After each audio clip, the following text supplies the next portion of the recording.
Somehow we've managed to pick up a Mini 3 Pro, but of course as soon as we got it, it started to pour down with rain.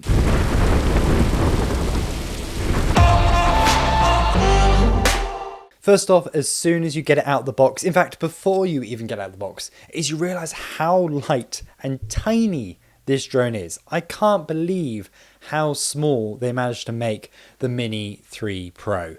It is incredible. Coming from a Mavic 2 Pro, which already is a small, tiny drone, really, in the grand scheme of things, this thing is crazy small. Now, it is bigger than a Mini 2, mainly because of the arms extending out and also the top being a bit bigger for those new sensors. It does feel quite cheap and plasticky. I mean, after all, they need to keep the weight down, so it's no real surprise there. I don't really have any concerns over the build quality generally, except for maybe with these very thin blades. I think when you put them in and out of the bag, you should just be a little bit careful, because there's always a risk that I think they could get snapped or bent when you take them in and out. I do really like the fact that the USB-C and micro SD card port don't have a cover. They just left open there, which I know people might be concerned about dust and things, but I think it won't be a problem at all.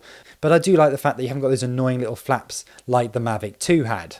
Now, as you know, I'm a massive fan of USB-C charging on everything. It means you can just plug this drone anywhere into any USB socket, like in your car, for example, and you can just start recharging the drone. And that is a massive advantage over drones that require a dedicated charger. The controller is really impressive. The screen is surprisingly bright and I think is going to be fine in daylight. And just it feels nice and solid. It's nice to hold. It's nice and balanced. It feels much nicer to hold than the Mavic 2 standard controller when you have to sort of attach your phone. That was never really a great solution. All the buttons feel solid and well made, and really my only criticism is with the storage of the sticks on the back. I do fear where they are placed and the fact there's nothing really hold them in place other than sort of the grip of the rubber here. I think eventually that might become a bit loose after taking them in and out many times, and you may find that they fall out in your bag, or worse, they fall out onto the ground when you're setting up. It's a shame they couldn't have just put a little cover over that just to make sure that they wouldn't fall out. So what are my first impressions actually flying the drone? Well, I'm really quite impressed. Like, it feels really solid when actually flying in the air. It doesn't feel like it's being battered about by the wind or anything like that. It feels just as steady as the Mavic 2. In fact, it feels just as fast as the Mavic 2. I don't know if that really is the case, but I didn't feel like I was lacking in any speed, certainly for the use cases that I will be using the Mini 3 Pro in. For me, the biggest game changer about this drone, and the one thing that I think pros are going to absolutely love, is the fact it can shoot vertically. This perhaps, gets thrown away as a bit of a gimmick. Oh, it's only for the Instagrammers or whatever like that. But no, being able to actually just turn your camera sideways with the gimbal and actually get a proper vertical shot is huge for photographers and for filmmakers that want to get true vertical shots, not just cropping in on an image. It makes a big, big difference. Not only are you gaining resolution because you're not doing those massive crops to get your vertical frames, but also you're getting a completely different perspective because of the difference in focal length. I think that's going to open up so many different types of drone shots that you couldn't get before, which is going to be something that's really exciting about this Mini 3 Pro, and hopefully something that we'll see in bigger, more professional drones in the future as well.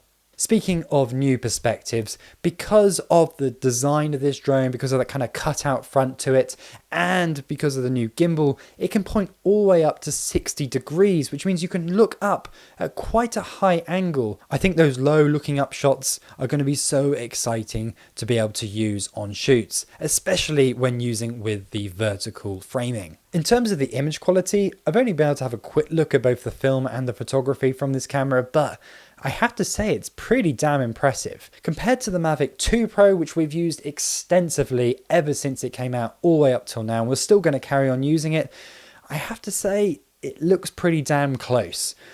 I'm obviously going to have to do plenty of tests. I'm going to do a whole video comparing the Mavic 2 Pro versus the Mini 3 Pro. It's going to be very interesting to see what differences there really are. The image though does look very good. It looks very clean, and it doesn't seem to have that over sharpening that the Mini 2 suffered from. I know the Mini 2, although it is impressive for its size and price, it really wasn't good enough for professional use. However, the Mini 3 Pro, well, that might have all changed. Finally, the one thing that might make this drone a truly pro drone is D-Cinelike and 10-bit color. Although D-Log would have been nice, and it's a shame it isn't there, D-Cinelike will probably be absolutely fine in the majority of cases. In fact, briefly looking at the raw footage, it almost looks as flat as D-Log from the Mavic 2. Perhaps it really is. I'm not so sure that the Mavic 2 actually ever had that much of a flat profile. I don't think any of DJI drones have been really that incredible when it comes to dynamic range, so I wasn't expecting anything amazing here. But it's going to be really interesting to see how much you can push the DJI Mini image, especially lifting those shadows while retaining the highlights. So could the Mini 3 Pro replace our Mavic 2 Pro? Well, that was never the intention. Never was the intention to replace the Mavic 2. That was always going to carry on being used as our main drone. The Mini 3 Pro really was because of its small size and all the new locations you'd be allowed to use the drone in. And also for that vertical shooting, it opens up a lot of new opportunities. That said, from my very first flight, possibly it could replace the Mavic 2. We'll have to wait and see, and I'll have to do far more tests. So please make sure you subscribe to the channel, because I really will be comparing the Mavic 2 versus the Mini 3 Pro, whether it can be replaced as our main drone for professional shoots.